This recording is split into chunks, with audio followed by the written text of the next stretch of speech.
할렐루야, 우리 최강초등부 친구들 안녕하세요. 저는 최강초등부의 4학년 1반 곽채영 선생님이에요. 오늘은 디모데 프로젝트 시즌 1 큐티 프렌즈의 103번째 시간이에요. 그럼 기도로 함께 시작하겠습니다. 사랑의 하나님, 오늘도 우리에게 새로운 하루를 주시고 말씀 묵상의 시간을 허락하여 주셔서 감사합니다. 이 시간 말씀을 묵상할 때에 지혜와 집중력을 주셔서 주님의 뜻을 잘 이해할 수 있게 도와주시고 그 말씀대로 순종하며 살아갈 수 있도록 인도해 주세요. 감사합니다. 예수님의 이름으로 기도합니다. 아멘. 우리 친구들 먼저 오늘의 제목을 함께 읽어볼까요? 시작! 회개하고 돌이켜요. 오늘의 본문 말씀은 마태복음 3장 7절에서 11절 말씀입니다. 함께 읽어볼까요? 요한이 많은 바리새인들과 사두개인들이 세를 베푸는 데로 오는 것을 보고 이르되 독사의 자식들아 누가 너희를 가르쳐 임박한 진노를 피하라 하더냐. 그러므로 회개에 합당한 열매를 맺고 속으로 아브라함이 우리 조상이라고 생각하지 말라. 내가 너희에게 이르노니 하나님이 능히 이 돌들로도 아브라함의 자손이 되게 하시리라. 이미 도끼가 나무 뿌리에 놓였으니 좋은 열매 맺지 아니하는 나무마다 찍혀 불에 던져지리라. 나는 너희로 회개하게 하기 위하여 물로 세례를 베풀거니와 내 뒤에 오시는 이는 나보다 능력이 많으시니 나는 그의 신을 들기도 감당하지 못하겠노라. 그는 성령과 불로 너희에게 세례를 베푸실 것이요. 이번에는 쉬운 성경 읽어보겠습니다.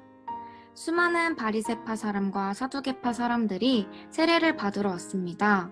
요한은 그들을 보고 이렇게 말했습니다. 독사의 자식들아, 누가 너희들에게 다가올 하나님의 벌을 피하라고 일러주었느냐? 너희는 회개의 열매를 맺어라. 속으로 아브라함이 우리의 조상이다라고 생각하지 마라.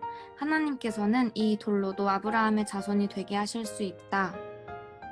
도끼가 이미 나무 뿌리에 놓여 있다. 좋은 열매를 맺지 못하는 나무들은 모두 찍혀 불에 던져질 것이다. 나는 물로 회개의 세례를 준다. 내 뒤에 오실 분은 나보다 능력이 더 많으신 분이다. 나는 그분의 신발을 들고 다닐 자격도 없다. 그분은 너희에게 성령과 불로 세례를 주실 것이다. 자, 이 시간은 생각 퀴즈 시간입니다. 1907년 1월 6일부터 열렸던 평양 장대현 교회의 저녁 집회 열리는 날부터 사람들이 갈수록 더해갔어요. 그러다 14일 저녁 집회 때 능력의 종으로 말씀을 선포하던 길선주 장로가 회중 앞에서 자신의 죄를 공개적으로 통회하는 일이 일어났어요. 나는 아간과 같은 자입니다. 나 때문에 하나님이 축복을 주실 수가 없었습니다. 약 1년 전에 내 친구 중 한 사람이 임종시에 나를 자기 집으로 불러서 말하기를 길장로, 나는 이제 세상을 떠날 것 같으니 내 재산을 잘 정리해 주시오. 내 아내는 셈이 약하기 때문이요 라고 부탁했습니다. 나는 내가 잘 돌보아 드릴 테니 염려 말라고 대답했습니다. 그러나 미망인의 재산을 관리하다 나는 미화 100달러 상당의 금액을 사취했습니다. 나는 하나님의 일을 방해해 온 것입니다. 내일 아침에 그 돈 전액을 미망인에게 돌려드리겠습니다. 길선주의 예기치 않은 고백은 그곳에 모인 사람들의 상한 심령을 주님께로 향하게 만들기에 충분했어요. 길선주의 회개가 있은 후 그렇게 무겁게 짓누르던 방해의 장벽은 벼랑간 무너져버리고 거룩하신 하나님이 친히 임재해 주셨어요. 이에 이기람 선교사는 기도하기를 원하면 함께 통성으로 기도합시다라며 통성기도로 요청했고 그곳에 모인 이들은 간절히 기도했어요. 길선주의 회개가 마치 뇌관에 불을 붙인 것처럼 되어 청중 가운데 성령의 강한 임재와 통회의 역사가 나타난 것이에요. 그곳에 참석한 한 선교사는 한국인들의 기도 소리가 마치 하늘 보좌를 향해 포효하는 것 같았다고 증언했답니다. 평양 장대현 교회 저녁 집회에서 자신의 죄를 고백하며 회개한 길선주 장로와는 달리 스스로 죄가 없다고 생각하는 교만한 사람들이 오늘 본문에 등장해요. 세례 요한은 이사야의 예언대로 예수님의 길을 예비하기 위해 등장한 선지자예요. 엘리야와 흡사한 옷차림을 했던 세례 요한은 엘리야처럼 강력한 회개의 메시지를 선포해요. 요한은 자신의 사명이 하나님께서 원하시는 참된 회개를 전하는 것임을 알고 당시 가장 의롭다고 여겨졌던 바리새인과 사두개인을 향해 독사의 자식들이라고 꾸짖었어요. 이들은 율법에 능통했으며 혈통적으로도 아브라함의 후손이었기에 자신들만이 아브라함의 자손이며 율법을 잘 지켰기 때문에 죄가 없다고 생각하는 교만한 사람들이었어요. 하지만 세례 요한은 그들이 하나님께서 원하시는 참된 회개를 하지 않았다고 지적했어요. 바리새인과 사두개인에게 독사의 자식들이라고 외치는 세례 요한을 보며 무슨 느낌이 드나요? 세례 요한의 말처럼 주님 오실 길을 준비하려면 죄로부터 적극적으로 돌이키는 고백과 삶의 변화가 있어야 해요. 혹시 친구들도 바리새인과 사두개인처럼 회개할 일이 없다고 생각하며 살고 있지 않나요? 이러한 교만한 생각에 빠져 있다면 속히 벗어나야 해요. 깨닫는 자만이 죄에서 벗어나 주의 길을 예비하는 자로 선택돼요. 따라서 세례 요한의 외침을 지금 친구들에게 하는 말로 듣고 예수님께 회개하여 바르게 살아가기로 결단하는 친구들이 되길 소망합니다. 자, 우리 친구들 이제 관찰 퀴즈의 문제를 함께 풀어볼까요? 1번 문제입니다. 세례 요한이 바리새인과 사두개인에게 말한 내용은 무엇인가요?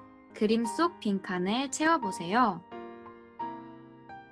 이 돌로도 땡땡땡땡의 자손이 되게 하실 수 있다.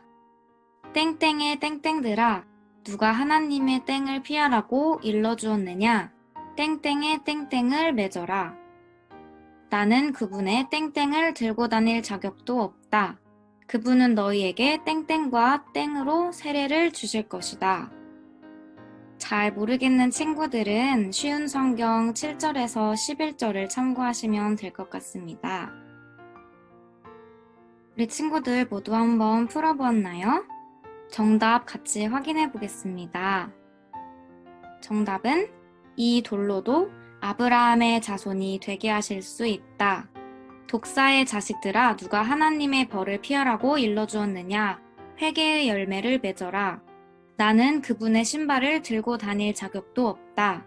그분은 너희에게 성령과 불로 세례를 주실 것이다. 입니다. 자, 그럼 두 번째 문제 함께 풀어보겠습니다. 그림의 번호를 순서에 맞게 적어보세요.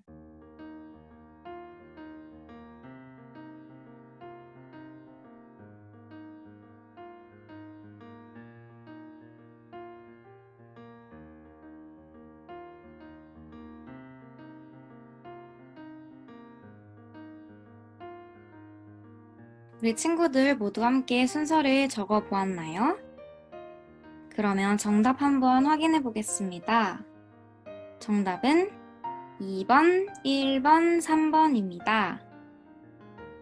맞춘 친구들 너무너무 잘했어요.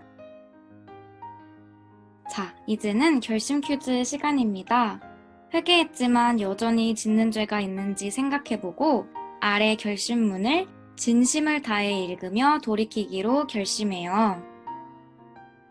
자, 선생님은 선생님 이름을 넣고 읽을 테니까 우리 친구들은 각자 우리 친구들 이름을 넣고 다 함께 진심을 다해서 읽어보겠습니다. 시작! 나 곽채영은 회개에 합당한 모습으로 살 것을 결심합니다. 친구들도 오늘 작성한 결심문대로 회개에 합당한 모습으로 살아가기로 결심했으면 좋겠어요. 자, 그러면 이제 기도로 오늘 큐티 프렌즈를 마치도록 하겠습니다. 사랑의 하나님, 오늘 말씀 속에 등장하는 바리새인과 사두개인처럼 회개할 일이 없다는 교만한 생각에 빠져 하나님이 원하시는 참된 회개를 하지 못할 때가 있음을 이 시간 고백합니다.